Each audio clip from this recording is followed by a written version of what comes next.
بسم اللہ الرحمن الرحیم۔ شروع اللہ کا نام لے کر جو بڑا مہربان نہایت رحم والا ہے۔ السلام علیکم ویورز، آپ دیکھ رہے ہیں پاک مین نیوز۔ اگر آپ نے ابھی تک پاک مین نیوز کو سبسکرائب نہیں کیا تو اس چینل کو لازمی سبسکرائب کریں، شکریہ۔ آج ہم بات کریں گے برطانیہ میں منعقد ہونے والی سالانہ فوجی عسکری مشقیں exercise Cambrian petrol. Exercise Cambrian petrol ایک سالانہ بین الاقوامی فوجی مقابلہ ہے جس میں دنیا کے لگ بھگ 140 سے زائد ممالک حصہ لیتے ہیں۔ ایکسرسائز کیمبرین پیٹرول کی ابتدا پہلی بار 1 اگست 1960 میں ویلش مین میجر جنرل لیوس پیو DSO نے کی۔ میجر جنرل لیوس پیو ویلش مین کا شمار برطانیہ کے مایہ-ناز جنرلوں میں ہوتا تھا جن کی بہادری اور شجاعت کے قصے برطانیہ میں زد عام ہیں، اور ان کو ان کی خدمات کی بدولت وکٹوریہ کراس سے بھی نوازا گیا۔ میجر جنرل لیوس پیو کا تعلق ویلز سے تھا، اس لیے ان کے نام کے ساتھ ویلش مین یا ویلس مین لکھا جاتا ہے۔ محترم ویورز، جیسا کہ آپ جانتے ہیں، گریٹ برٹن 4 آئینی ملک یا حصوں انگلینڈ، شمالی آئرلینڈ، اسکاٹ لینڈ اور ویلز پر مشتمل ہے۔ ویلز ویلش یا کائمرو جو ایک جزیرے پر واقع ہے، اس کا دارالحکومت کارڈف کہلاتا ہے، جبکہ ویلش اور انگریزی اس کی قومی زبانیں ہیں۔ جزیرہ ویلز کی آبادی لگ بھگ 30 لاکھ کے قریب ہے اور یہ جزیرہ 21,000 کلومیٹر یا 8,000 مربع میٹر پر محیط ہے۔ جزیرہ ویلز 2700 کلومیٹر کا طویل ساحلی علاقہ رکھتا ہے، اور اس جزیرے پر جہاں پہاڑی سلسلہ کیمبرین ریگستان جو گرین ڈیزرٹ کہلاتا ہے، اس کے علاوہ دلدلی علاقہ اور جنگل موجود ہیں، وہاں ساتھ ہی ساتھ یہ جزیرہ دریاؤں، ندی نالوں سے بھرا پڑا ہے۔ اس پرخطر علاقے میں جنرل لیوس نے اپنے کچھ ساتھیوں کے ساتھ 1 اگست 1960 میں ایک ایسا عسکری تربیتی پروگرام مرتب کیا جس کے نتیجے میں فوجی پرخطر اور دشوار گزار پہاڑی علاقوں اور ناگفتہ بے جنگی حالات میں طویل عرصے تک بغیر کچھ کھائے پیے لمبی مسافت طے کر سکنے کے قابل ہو جائیں۔ اس عسکری تربیت کو اس وقت خوب سراہا گیا، اور وقت گزرنے کے ساتھ ساتھ ان مشقوں کو جہاں پہ زراعی حاصل ہوئی وہاں ان کو اور بھی مشکل تر بنا دیا گیا۔ یاد رہے کہ ان فوجی مشقوں کا شمار دنیا کے نہایت سخت ترین عسکری مشقوں میں ہوتا ہے۔ طویل عرصے تک یہ مقابلہ برطانیہ کے فوجیوں تک ہی محدود رہا۔ بعد ازاں 2006 میں ان مقابلوں میں پہلی بار دنیا کے دیگر ممالک کو بھی مدعو کیا گیا۔ دنیا کا سب سے مشکل ترین فوجی ٹیسٹ یا مشقیں جو 160 infantry brigade Wales headquarters کی طرف سے منعقد کروائی جاتی ہیں، جس میں برطانیہ کے خود تربیت یافتہ 1000 کمانڈوز کے علاوہ امریکہ، روس، انڈیا، اسرائیل، پاکستان سمیت دنیا بھر کے تقریباً 140 ممالک کے فوجی دستے حصہ لیتے ہیں۔ اپنی نوعیت کی واحد فوجی مشقیں ہیں جو نہایت مشکل سمجھی جاتی ہیں۔ یہ مشقیں جو خود نظم و ضبط، جرأت، جسمانی برداشت اور مشقت کا نام ہے، 7 مختلف مراحل پر مشتمل ہوتی ہیں، جن میں 8 فوجی مرد یا عورتیں ایک ٹیم کی شکل میں حصہ لیتی ہیں۔ ٹیم اپنے کمانڈر کے ماتحت ہوتی ہے۔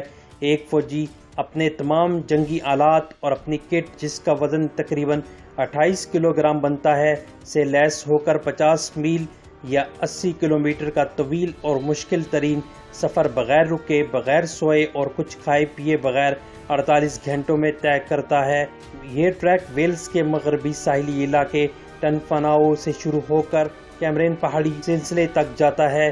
یاد رہے یہ ٹریک کوئی عام ٹریک نہیں بلکہ ایک ایسی پرخطر اور دشوار گزار اور لمبی مسافت ہے جس میں جنگل، 249 سنگلاخ پہاڑیاں، دلدلی زمین اور انتہائی پرپیچ مشکل صحرا پر مشتمل ہے۔ اس پر ترا یہ کہ ایک بہت مشکل دریا جس کی لمبائی 75 میٹر ہے، وزن سمیت تیر کر عبور کرنا ہوتا ہے، لیکن اصل ٹیسٹ تو اس سے بھی زیادہ سخت ہے۔ ہر ٹیم اپنا ہر قدم پھونک پھونک کر رکھتی ہے، دشمن کی نظر سے بچ کر اپنی مدد آپ کے تحت نقشہ بناتی ہے۔ ناگہانی آفات یا حادثے سے بچنے نپٹنے کا چیلنج درپیش ہوتا ہے۔ اپنے لیے خود حفاظتی اقدامات کرنے، دھماکہ خیز یا کیمیائی مواد کو ناکارہ بنانا یا تلف کرنا، ایٹمی خطرات کے خلاف حکمت عملی بنانا، دشمن کے خلاف انٹیلیجنس جمع کرنا، قریبی اہداف کی تشخیص کرنا وغیرہ شامل ہے۔ اس میں دفاعی فائرنگ کا امتحان بھی ہوتا ہے۔ سخت جان کے علاوہ ذہانت کا بھی امتحان درپیش ہوتا ہے۔ اس ٹیسٹ میں اپنے آلات اور سامان واپس لانا لازمی ہوتا ہے، کیونکہ ہر لاپتہ سامان یا ساتھی کے بدلے پوائنٹس کی کٹوتی کی جاتی ہے۔ اس ٹیسٹ کو پاس کرنے والوں کو نمبروں کے مطابق سونے، چاندی اور کانسی کے تمغوں سے نوازا جاتا ہے۔ اس وجہ سے اس کو دنیا کا سخت ترین ٹیسٹ کہا جاتا ہے۔ 2006 میں برطانیہ نے پہلی بار ان مقابلوں میں دنیا کے دیگر ممالک کی افواج کو بھی شامل کیا، جس کے بعد یہ مقابلے عالمی نوعیت کے مقابلوں میں تبدیل ہو گئے۔ ان مقابلوں کے لیے دنیا بھر کے ممالک اپنے بہترین کمانڈوز بھیجتے ہیں، لیکن اس کے باوجود 30% سپاہی یہ فاصلہ مکمل ہی نہیں کر پاتے۔ تاہم جب مملکت خداداد پاکستان کی فوج نے دنیا کی اس سب سے مشکل ملٹری ایکسرسائز میں حصہ لینا شروع کیا تو دنیا کی تمام افواج کو پیچھے چھوڑ دیا۔ پچھلے 12 سال کے دوران پاک فوج ان مقابلوں میں سب سے زیادہ 4 بار گولڈ میڈل لینے والی فوج بن چکی ہے، اور پچھلے چند سال سے تو مسلسل گولڈ میڈل جیت رہی ہے، جبکہ انڈیا بھی ان مقابلوں میں 2 دفعہ گولڈ میڈل حاصل کر چکا ہے۔ ان مقابلوں میں سب سے سخت مقابلہ 2017 کا تھا، جس میں موسم بہت زیادہ خراب ہونے کی وجہ سے حالات بدترین ہو گئے اور مقابلے میں حصہ لینے والے 47% سپاہی اس سفر کو پورا ہی نہیں کر سکے تھے، لیکن اللہ کے فضل سے پاک فوج نے یہ مقابلہ پھر بھی جیت لیا اور دنیا بھر میں پاکستان کا نام روشن کیا۔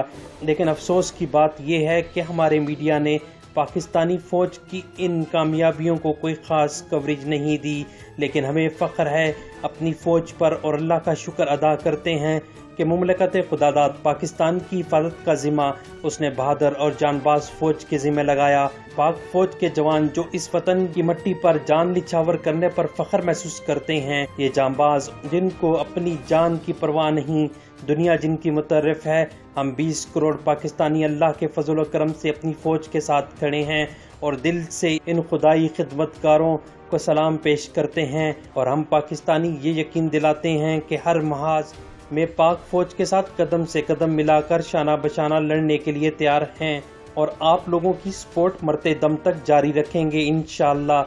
اگر آپ لوگوں کو یہ ویڈیو پسند آئی اور میری بات سے متفق ہیں تو اس ویڈیو کو لائک ضرور کریں، اور جاتے جاتے پاک فوج کے لیے ایک اچھا سا کامنٹس ضرور کر کے جائیں۔ شکریہ، اللہ حافظ۔